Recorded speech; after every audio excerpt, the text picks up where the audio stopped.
Let's go! All right, welcome along to the RT Soccer World Cup podcast. Raf Diallo here, and tonight I'm joined by RT Sport Online editor Mikey Stafford and also former UCD Sheffield Wednesday and Shamrock Rovers midfielder Paul Corry. The template is fairly consistent at this stage. We are watching a couple of games live, unlike the previous parts of the World Cup where we've had one game at a time. We're at that stage of the tournament where there's simultaneous games. So England leading Wales 2-0, 57 minutes gone in that. And then between USA and Iran, 55 minutes gone, USA leading 1-0. And before we hit record, or before the second half started, I kind of had a few lines in my head, Paul, about like how I was going to lead and frame this thing, and then England went and destroyed it. Obviously, Liam Brady at halftime referred to England's first half performance as diabolical, a term only ever used within the context of football, and they've gone and destroyed that narrative now. Yeah, I guess they hit the narrative on the head there at half time with regards to how poor the first half was. They were really kind of laboured and lethargic in their build-up play. I think Liam said that it seemed like the weight of the world was on their shoulders, and it certainly seemed that way. But they came out in the second half, and to be fair to them, they played with a bit more freedom.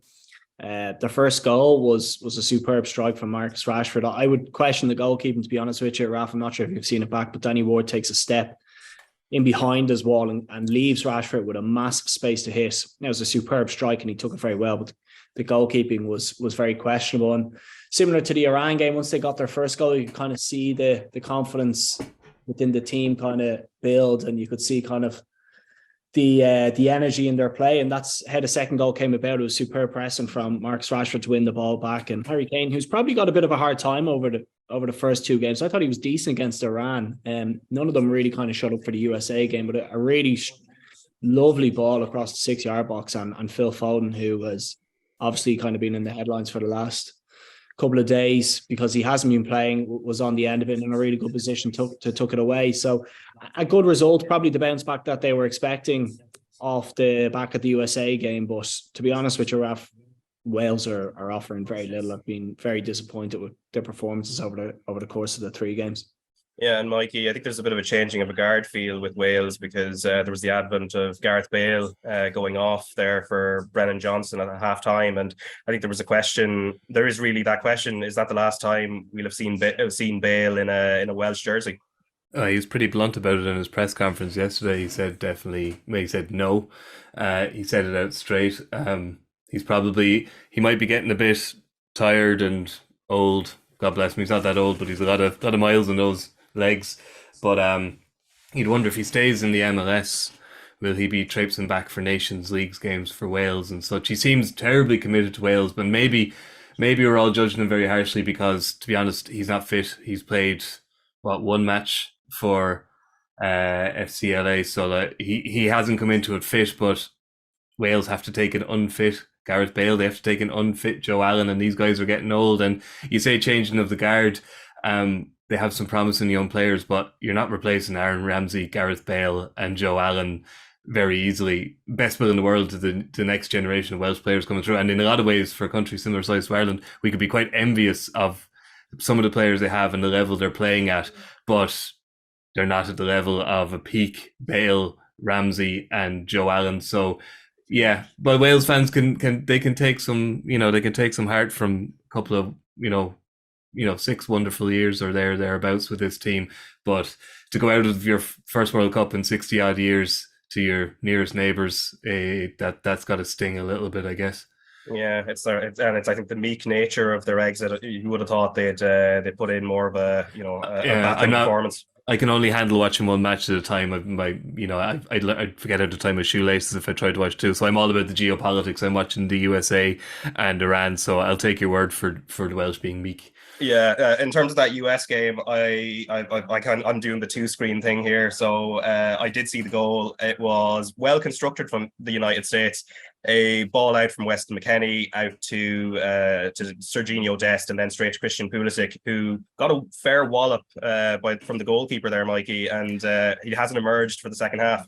No, Aronson's on for the second half. You say he got a farewell from the goalkeeper. Have some pity for the goalkeeper, Baron Van. He's only back in after having his face broken up in the first game.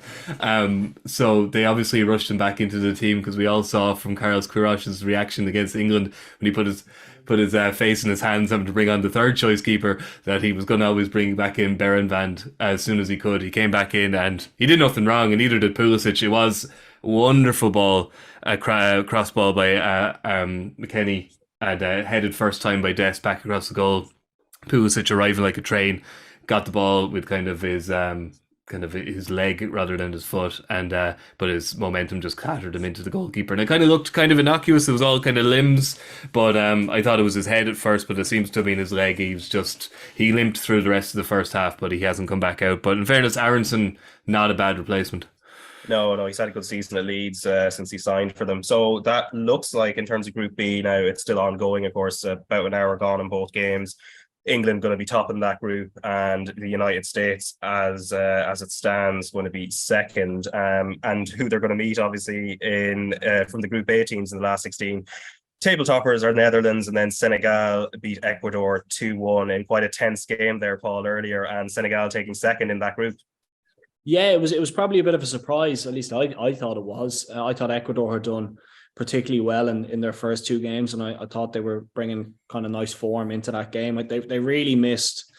Is it Mendes in the middle of the pitch, who's been playing alongside Caicedo? He was out after picking up 2 bookings in the first 2 games, and I think that really kind of dented the structure in the middle of the pitch and how they've controlled games against Qatar and against the Dutch. So it was a bit of a surprise. I thought once they got themselves back into the game with the Caicedo goal, I thought from there they might be able to manage it, but it was literally only 2-3 minutes later, a free kick ball into the box. Enner Valencia, if you watch it back, Raf, is the one who's left free to go and attack the ball, and he's just made a really poor connection with it, and it's popped up really nicely to Koulibaly, who put it away.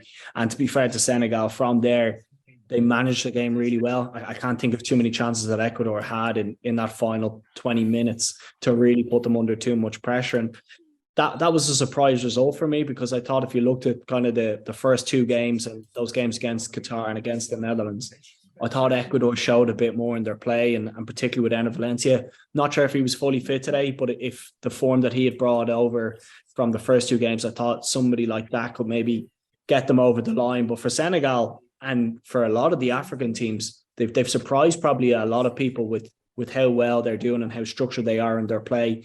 And I believe it's the first time that they've gotten out of the group. So an absolutely superb achievement from Senegal to get out of the group. And who knows, like England have kind of huffed and puffed against the USA. If they would do that, Senegal, full of confidence, they might be able to put something up to them. But you would imagine, looking at the games that they've played, that, you know, getting out of the group is probably as far as they're going to be able to take it.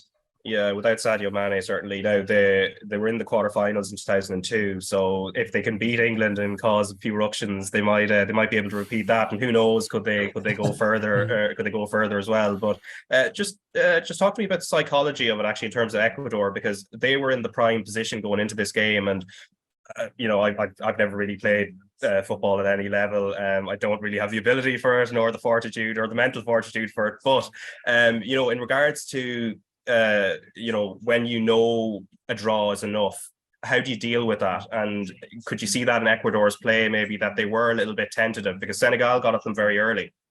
I thought so. I really did. I thought they were almost playing within themselves and trying to protect what they had, knowing that a draw was going to be enough to see them through. Whereas if you look at the performance, I thought Senegal were much more probably more positive in their play and progressive with actually going about to try win the game.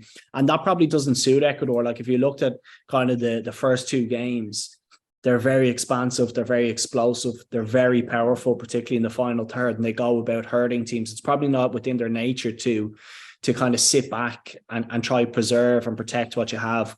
But it's human nature, isn't it? It's psychology. If you have something that you feel like you want to protect, maybe you do play within yourself and you just try to maybe do the basics a bit more. And maybe that hurt them. Maybe that's what's kind of been their Achilles heel in this fixture, is that they haven't probably stuck to what has gotten them to this stage and has been so helpful with regards to getting results against the Dutch and against Qatar. So it's funny, there's a number of situations like that, Raf, within the other groups that I'm sure you will see play out in a similar sort of way. But to be fair to Senegal, they were positive in their play. They got about the Ecuadorians and they took their chances when they presented themselves. But it's it's happening in the Iran-USA game as well. Iran were in a situation where a draw would do them, and you wouldn't say they've been quite as kind of on the front foot as Ecuador were in their games, but at the same time they did kind of invite the US onto them after a bright enough start. They kind of invited the US onto them, and then it seems to me that once that happens and once you go behind, it's almost hard to kind of change gears again, or maybe to change the mindset. And with Ecuador, who were definitely struggling to score goals coming into the tournament. Yeah, there's a goal. There's a goal now for another goal for Marcus Rashford there, Paul. I'm not sure if our clocks are identical at the moment, but he's just gone down the right wing, put inside, and then fired a shot which just went through Danny Ward.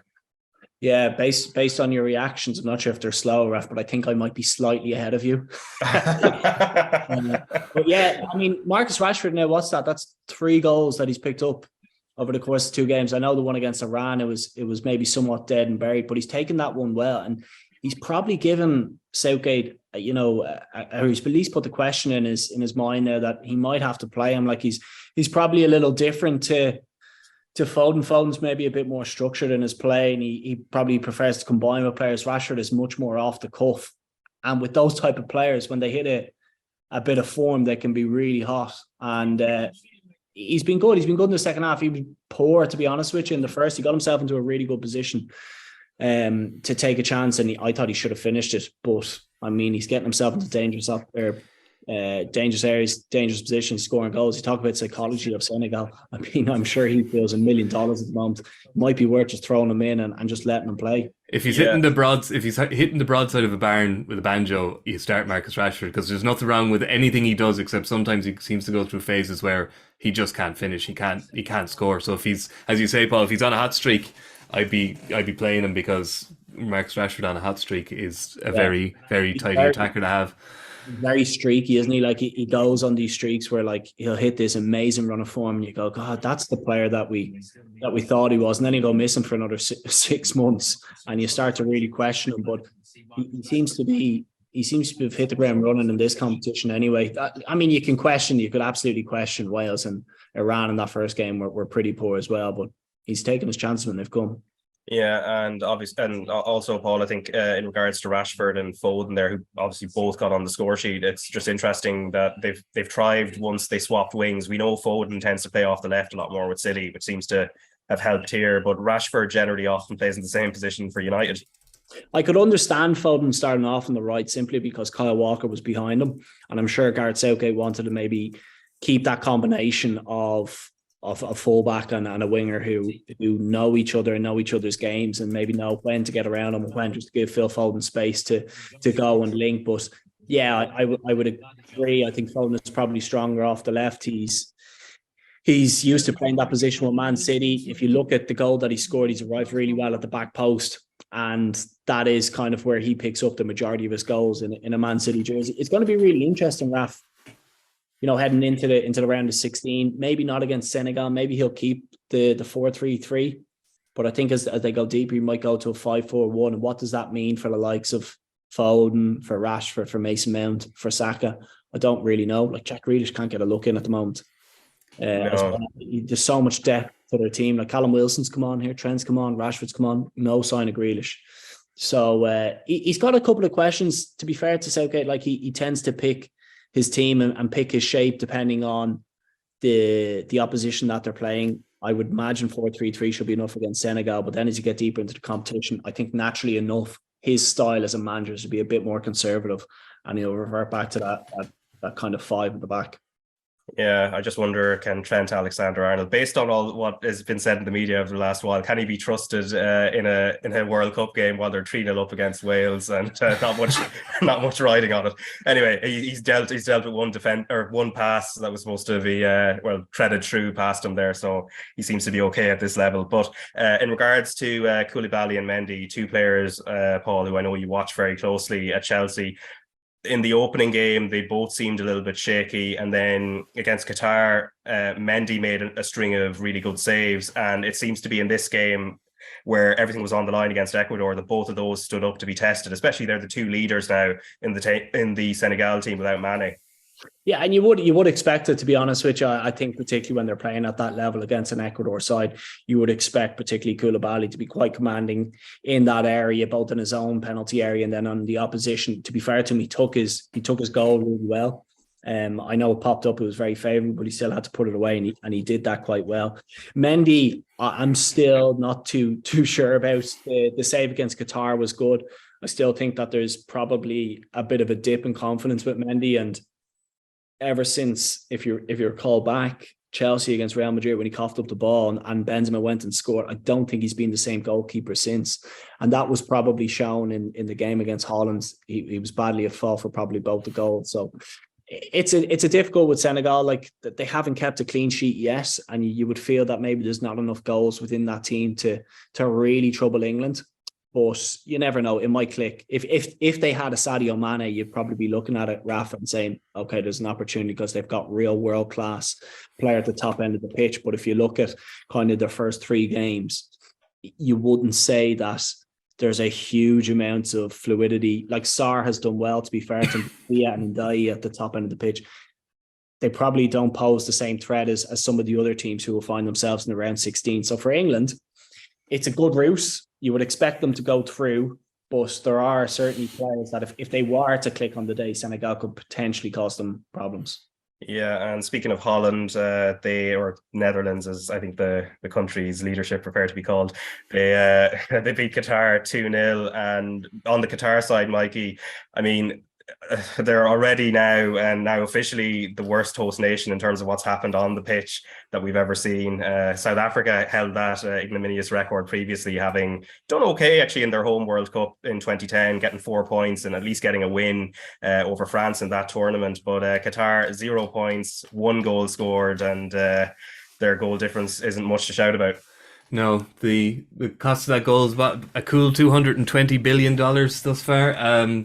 I guess this is going to happen. You know, FIFA are determined, and you could say rightly, in theory, not saying in this instance, but the theory of like bringing the World Cup to places where it hasn't been before, that's right and proper. I agree with what Richie Sadlier said earlier. I don't agree with the World Cup expanding to 48 teams. I think that's nonsense. But bringing the World Cup to places where it hasn't been before, if they're fit to host it, is fine. That's going to happen. You know, for 50, 60, 70 years, the World Cup just hopped across the Atlantic and back every 4 years to a European, to South America, Europe, South America, and those countries tended to do well because they were the kind of the heavyweights of world football. So as the World Cup goes to new lands, kind of to more Asian and African countries, until the standard in those countries comes up, this is going to happen. But to score 1 goal and to be out after 2 matches, like, if you're to believe what you read and you hear, that maybe some people in the Qatari royal family are already slightly regretting this whole idea that it hasn't quite worked out the way they wanted it to.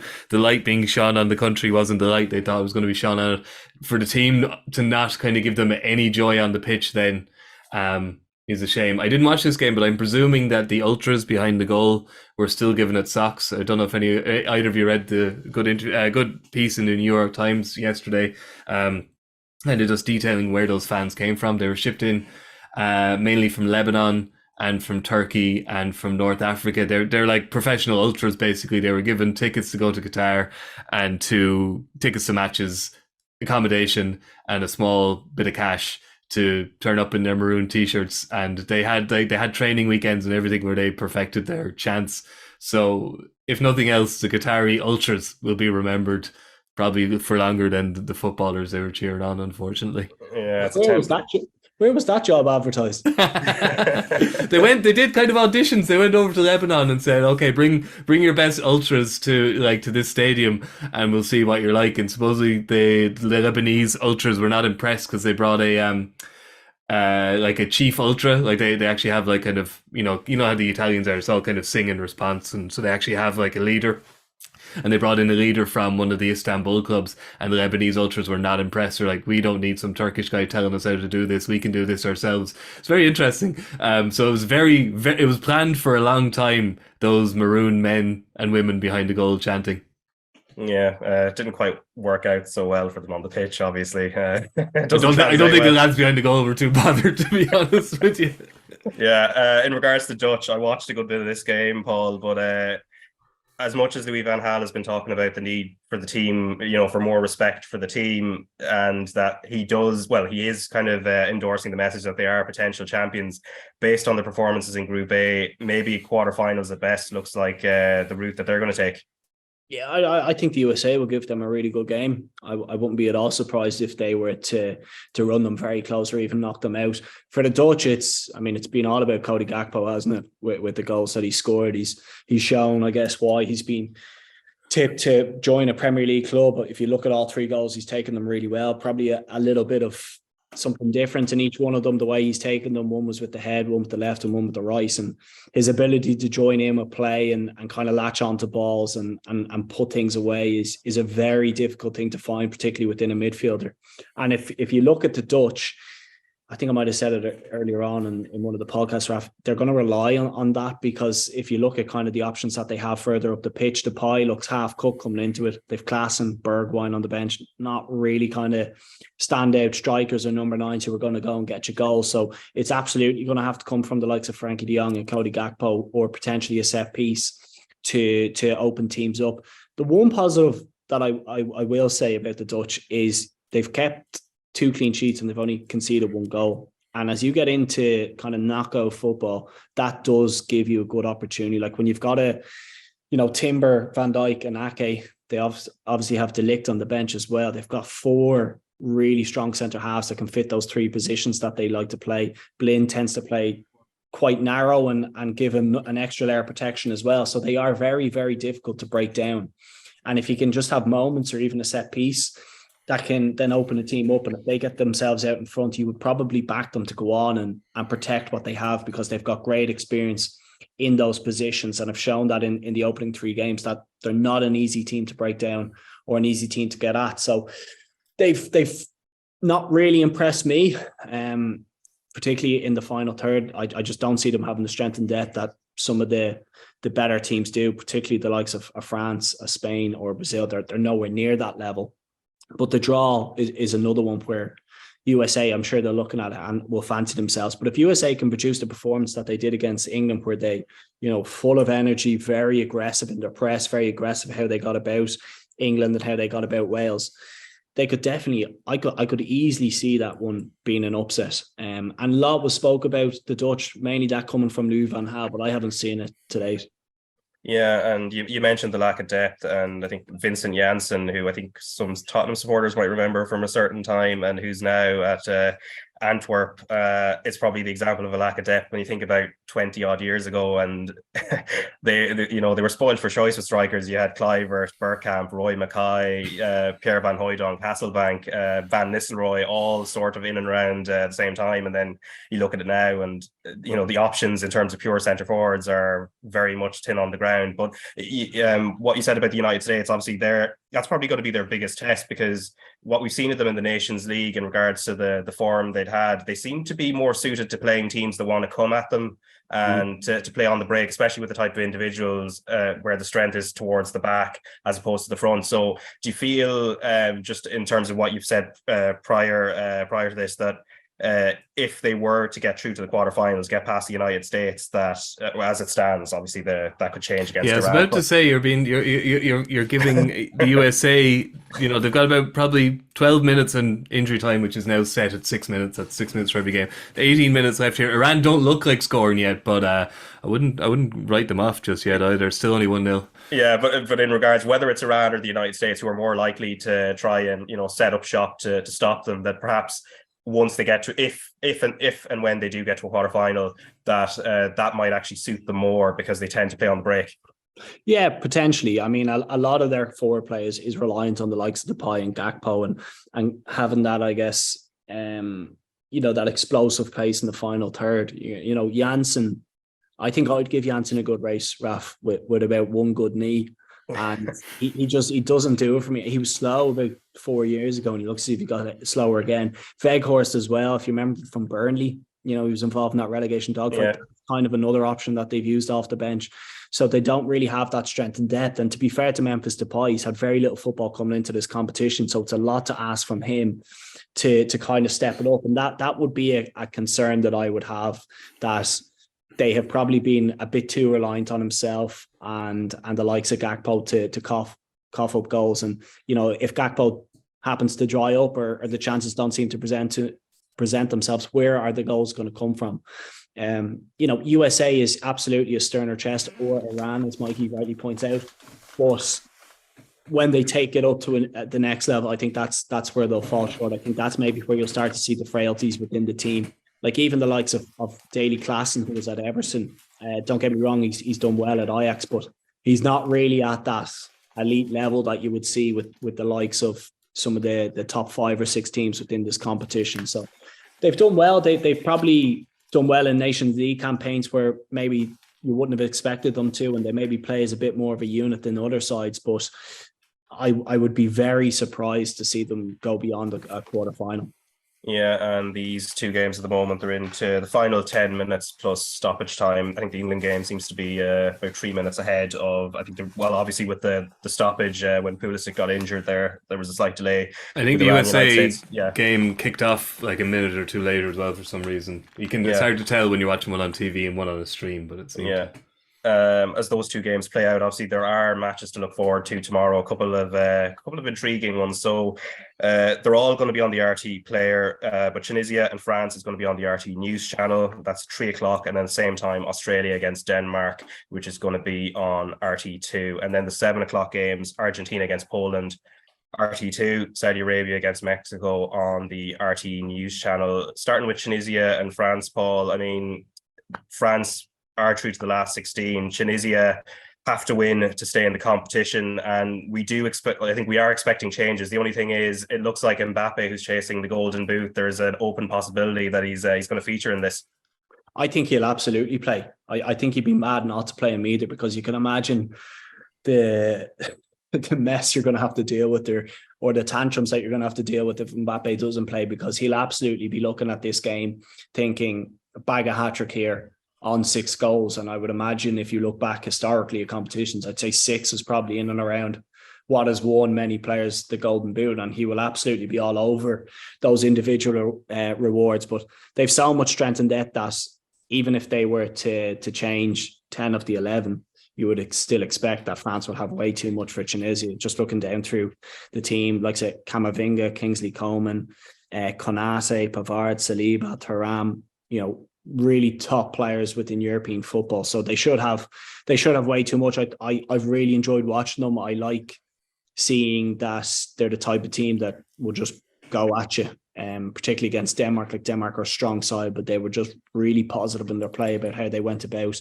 And I would fully expect to see more of that against Tunisia, and they will absolutely have too much for them tomorrow. I'd be surprised if we saw something else. Tunisia were really poor in the final third against Australia, and if you're conceding goals against Australia, you would imagine that the French are going to have too much to unlock that defense. But that's another group. When you looked at it, we were talking about the psychology of it. Australia go in tomorrow knowing that they only need a point to qualify. That could play against them, and you could easily see the Danes springboarding them, or France were to drop points against Tunisia taking that second spot. But for the French, the hard work, the heavy lifting is done now. Rest up your maybe kind of older players, the likes of a Varane, who might need a 3-day rest into their legs, and hopefully then that they will be fresher come the round of 16 and ready to kind of to take on the next kind of step within the competition. But I would expect that France will be one of those teams that would make it to at least the semi-finals.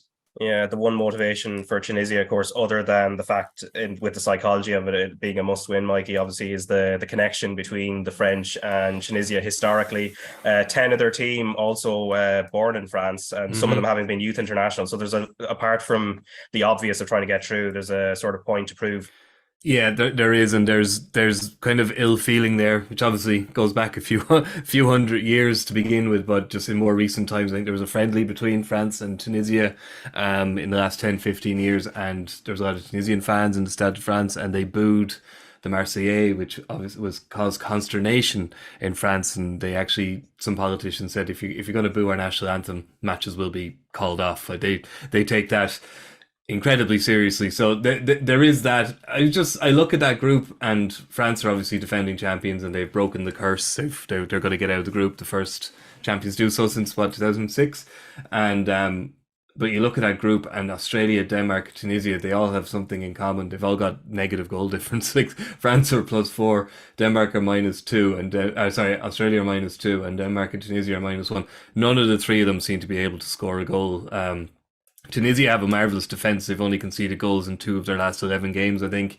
Denmark are pretty solid defensively, and Australia are kind of built that way as well. The three of them struggle to score. So yeah, France, at the very worst, France are going to get a 0-0 draw, even if they if they change the entire team. But Australia, Denmark, as Paul says, the psychology there, that's really, really interesting, because Australia probably built more to play for a 0-0 draw. And you'd wonder about Denmark's ability to break them down. But on paper, Denmark are a far superior team to Australia. But you would be worried if Australia tried to sit back too much there. Yeah, and they're a very combative team, Australia, just from what I saw them in that first game against France, particularly Jackson Irvine in the centre of the pitch. I'm surprised he didn't get a red card. He got a yellow card quite late in the game. I mean, there was a series of fouls, and maybe the referee just didn't notice him, or maybe thought it was somebody else. But in regards to Denmark, Paul, I mean, there was, I had them in my list of dark horses based on what I'd seen at Euro 2020, but my list of dark horses... It's not been a good tournament for dark horses, no. Uruguay are going to the knackers yard as well, but it looks of things. No, that has been a disappointment. Apart from Senegal actually getting to the last 16, I think that's the only one that seems to be paying off for me. But Denmark, goals have been an issue for them, and obviously, look, they had a tough game against France. They lost that one 2-1, but the opening game against Tunisia is really the thing that has left them in this fairly precarious position.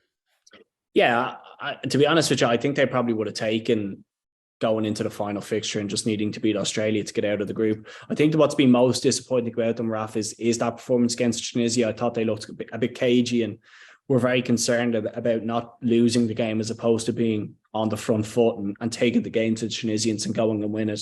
Now, they probably should have won it, because how Cornelius didn't score that header from 2 or 3 yards, I'm not really too sure. He was more concerned about not hitting the post than he was putting it away, and that would have put them in a much more comfortable position heading into the fixture tomorrow. But I think they'll have too much. Like Tunisia or Australia were half decent against Tunisians. They didn't really come out of their shape too much. They had that one moment of quality that popped up with the goal, and Duke took his chance very well, but they didn't really show too many signs that if you were Denmark, you'd be worried or troubled going into this fixture. So the Danes should have too much, but a bit like the Dutch, a team who you were probably hoping to see a bit more of. Even the results that they had in the Nations League were very promising coming into the competition. You mentioned the Euros and how strong they were in that competition as well.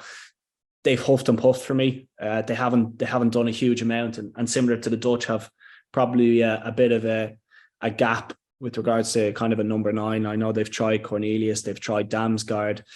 It's not really happened for them in the final third, but if they get out of the group, they will prove a difficult challenge or a difficult test for any of the teams. And I would fully expect that would be the situation that we're faced with tomorrow, that France will go through top of the group and Denmark will take that second position. Yeah, and the team they are going to face is going to obviously come out of the Argentina, Poland, Mexico, Saudi Arabia game. So those Poland against Argentina 7:00, and then of course simultaneously Saudi Arabia, Mexico at the same time. So obviously the Polish manager, Paul, has been at pains to point out that tomorrow's match is not going to be a Messi versus Lewandowski affair. Obviously, that means all the media are kind of focusing on that particular aspect of it. But more importantly for Argentina, it's a must-win. They made hard work of the Mexico game until Messi popped up with a magical goal. And you wouldn't think that Poland are going to be much easier, only that perhaps there's less pace in that Polish team. And in terms of the balance between those two teams, you would imagine, again, the psychology is in Argentina's favour, because they know what they need to do. Yeah, Argentina were much better in the second half against Mexico. There was a moment in the second half where Romero came in and he had Martinez one side of him, Otamendi the other, and then they went to a back 5, and that seemed to just free up a bit more room for some of the players. Enzo Fernandez came in as well, and they seem to have a bit more balance to their side, and they seem to be a bit more threatening going forward. And don't be at all surprised if Argentina do set up that way tomorrow, because whatever happened, or if it's a new shape or one that they've played previously before, it seemed to click and it seemed to it seemed to suit the personnel that they have a lot more, and they were able to get kind of people in threatening positions higher up the pitch. So if they were to kind of produce that level that we saw in the second half against Mexico, particularly with Messi at the fore, I mean, he absolutely stood up and took the responsibility and kind of put the responsibility on his back and got them over the line. So if he clicks, if Argentina show the form that they have coming into the competition, I would suspect that they'll have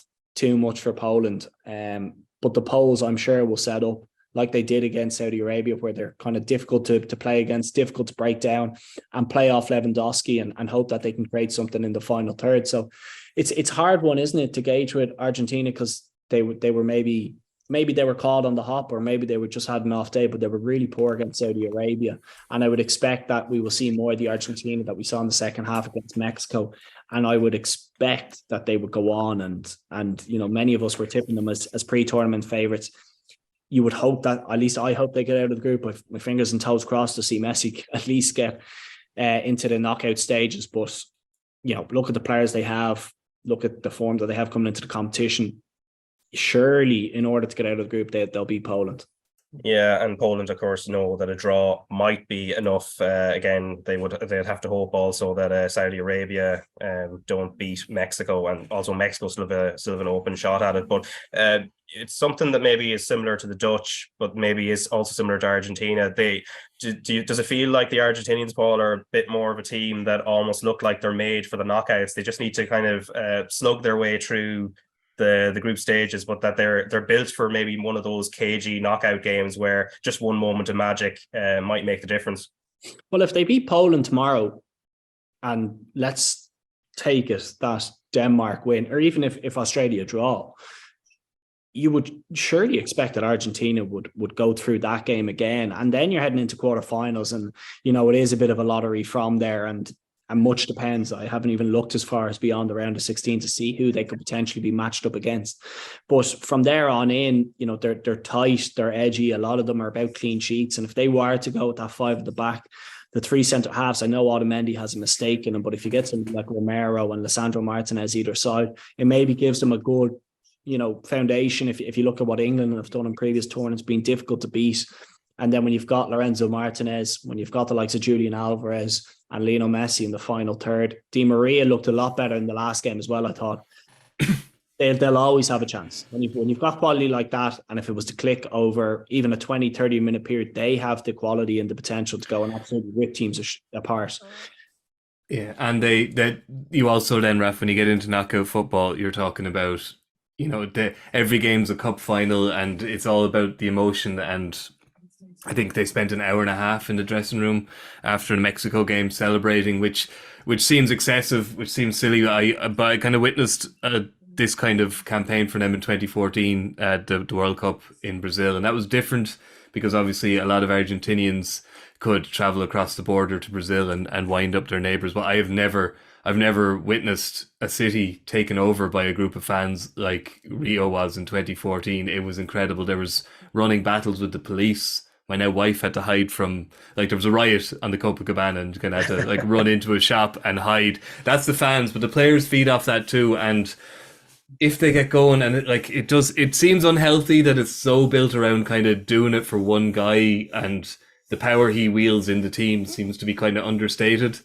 But you never underestimate the power of a cause, and they do really seem to have a cause. But if they play like they did in the first half against Mexico, you can be as emotional as you like. You're going to get taken apart by some of the better teams in the competition.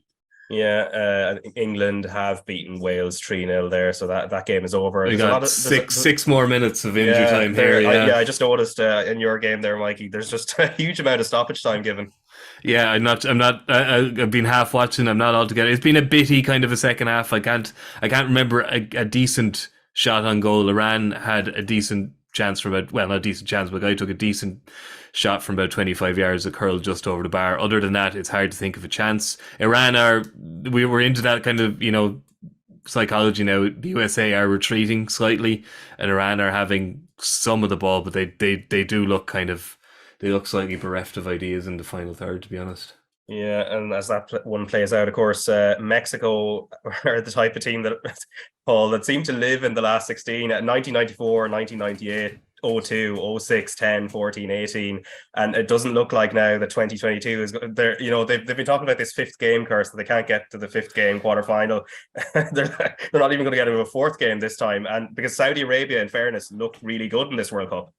They did. I mean, the one thing that was probably missing from their performance against Poland was just being a bit more clinical in the final third. The two real chances that they carved out against Argentina, they took, and maybe that was a bit of an off chance that that's going to happen, and maybe that was kind of their sweet spot and that was their moment, and we're not going to see that sort of clinical edge that they showed in that game in this Mexico game. I would doubt Saudi Arabia are going to hit those levels again. I'm not sure they have it in the tank. Listen, they could have got something against Poland had they put the penalty away, and it could have been all different kind of a proposition or game the way they had played out. But I'm not sure they're going to catch Mexico on the hop like they did Argentina. I think that surprise factor is gone, and I'm sure teams are looking at them and maybe finding ways that they can get about them and cause them issues. But they're in a fantastic position tomorrow. I mean, going out, Mexico have been okay. They've not been fantastic. They were okay against Poland, and for the first half against Argentina, they were okay. But if Saudi Arabia were to go out there and win tomorrow, I mean, what a fantastic position that could put them in. If Poland and Argentina were to draw, that would put them through top of the group, which nobody would have seen coming. And if they were to win and Argentina were to win, they'd go through second. So it's a massive occasion. It might be one that gets maybe, into the minds of the players, and maybe you might see a bit of fear starting to creep in. It's much easier to play when you're the underdog and there's nothing expected of you. As the expectations build for Saudi Arabia, I'm sure you might see a bit of nervousness within their play. I just hope that there's no T's and C's in those Rolls Royces that they got, that they don't need to qualify out of the I could really see Mexico beating Saudi Arabia, but not by enough goals, and I could see Poland losing to Argentina and going through. I think this will be a very unromantic final set of group games here. I think the Cinderella story for Saudi Arabia will end. Mexico will get the win they need, but won't get to their purgatory of the last 16. They're like the Irish rugby team in World Cup quarterfinals, aren't they? They're stuck in last 16s. But yeah, no, for me, I think Poland will lose and still go through, and Argentina will top the group. Yeah. I think that group tomorrow, Raf, you probably see a change 4 or 5 times over the course of 90 minutes, just because it's so close. Yeah, Mexico's problem is they can't score goals and they can't get to a quarterfinal unless they happen to be hosting the tournament. So I think for the Irish rugby team, Mikey, I think we know the answer there. Bring the tournament here. Let's get some stadiums and stuff sorted as well, and maybe we might get to that fabled semi-final.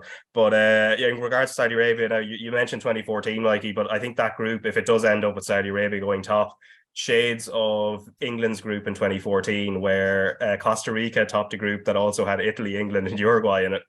Yeah, that's true. Costa Rica were great at that World Cup. Unfortunately for Costa Rica, this World Cup, it's pretty much the same team, so they're kind of the years are beginning to show on them. But Jesus, they were great value at that World Cup. There were a couple of they had a great penalty shootout. Iran are calling for a penalty here. And it's not given. There was a very close chance. That's not the second cousin of a penalty, is it? Oh, no. If I'm looking at the same instant you are, with the keeper and the player come together? No. The referee has stopped the game, and he's going to check on, or at least he's going to get the VAR officials to... Oh, yeah. I know the Iranians giving it all that. Yeah, but that wasn't... It didn't look like much here. Oh, wait, we're getting a replay. Not much contact. Centre forward has gone down very easily. Yeah, it's a ball headed on from the 18-yard line. The goalkeeper comes out to claim it, and the striker gets a foot on it just ahead of him. If anything, it's a foul by the striker. He kind of goes in 2-footed on the keeper, and they both kind of miss the ball, goes through the keeper's legs, and is cleared by the Americans. I can't... Like, the Iranian is off his feet when the keeper makes contact with him, so I don't know how he could give that as a penalty. Yeah, Turner's kind of lucky actually that he isn't caught by those 2 feet. Actually, when you look at the replay, that his foot isn't planted, it's sorted out of the way. Oh yeah, no, it was Taremi's completely out of control when he goes for the ball. No malice in it. He's horizontal when he goes for the ball. But they're desperate now because they're into the 9th minute of injury time, so they're just the refs waving on the play, and the Iranians look aghast.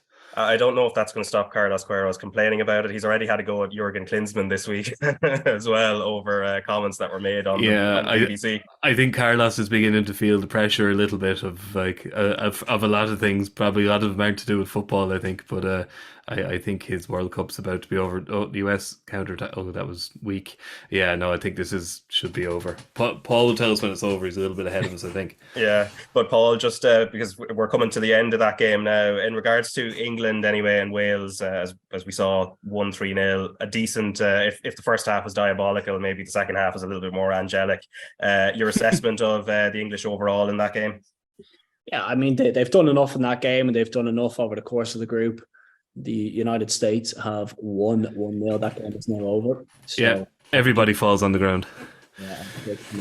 Yeah, I mean, it wasn't the most difficult of groups, was it? When you look at what Wales have had to offer, I was expecting a hell of a lot more, and even in that game today, you know, they were very poor. They offered very little, and over the course of kind of the three games, we've really seen that Welsh team and the age and how leggy they looked in their performance, and that was very much evident today. For England, I think Gareth Southgate will absolutely delighted. He prides himself on clean sheets. He prides himself on being difficult to beat. And I think he believes that they've enough within the likes of Harry Kane, Foden, Saka, that they can go and win games and kind of progress deep into competitions. They're dangerous from set pieces as well. So today was very much about getting back to winning ways. They haven't won a huge amount of games coming into this competition. So it's important they won. They won well. They won convincingly. Have I seen enough to suggest that they can mix it with kind of the big teams? I'm not so sure. Like, if you go back towards the competitions that they've done well in, the Euros and the World Cup, they've not played a France, a Spain, a Brazil to kind of get to that stage. And that's the question mark I have is when they come up against those top teams, do they have enough? And at the basis of the group stage, you would probably say not, but could be wrong, Raf. I mean, that draw isn't too bad. Senegal's probably one of the more favourable around the 16 games. I would expect them to get to the quarter-final. And anything can happen from there. Yeah, as we saw, I think, of the last World Cup, I think Colombia looked like a decent team for England to get, and they almost messed that up, although it did end up with them winning the first penalty shootout in whatever it was since Euro 96 when they beat Spain in the quarterfinals there. But yeah, England against Senegal, which will be 7:00 on Sunday at the Al Bayt Stadium. The day before that, the Dutch are playing the United States at 3:00 at Khalifa International Stadium. So we know what we're looking forward to, at least in one set of last 16 games. As we said, for tomorrow, though, of course, Tunisia against France and Australia against Denmark, both at 3:00, and then Poland against Argentina and Saudi Arabia against Mexico, both at 7:00. All of the RT player. I think, Mikey, you were about to say something there. I'm just wondering if we are we going to get kind of the perfect scenario from a World Cup here? That you want your shocks, you want your Saudi Arabia, you know, you want those kind of those stories, those matches that kind of make everybody stand up and take notice. Japan beating Germany, but at the end of the day, you want like the 8 strongest teams in the quarterfinals and 4 strong. You can have a couple. You're going to have a couple of last 16 mismatches, obviously, but come the quarterfinals, like. We all think Saudi Arabia and Japan is a nice story, but do you really want to see them in a quarterfinal? If you're Japanese, you do, or if you're Saudi Arabian, you do. But so I just wonder, are we going to get? Is this going to work out nicely? We've had a few shocks, but from those, you'd have to say that they're decent last 16 games with the first time, the first couple. So just kind of hoping the bracket fills out nicely and we don't get too many blowouts in the knockout stages, because that kind of.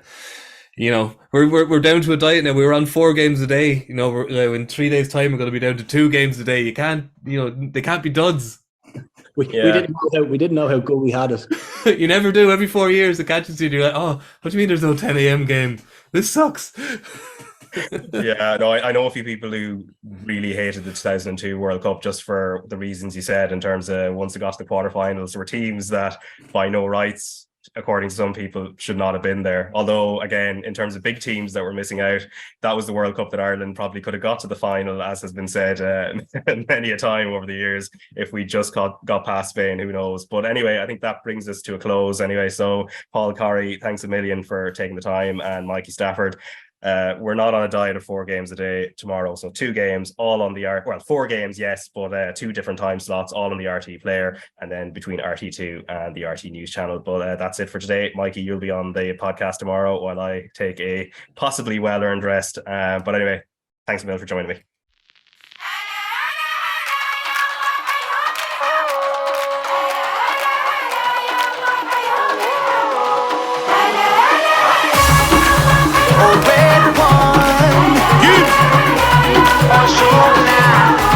Let's go!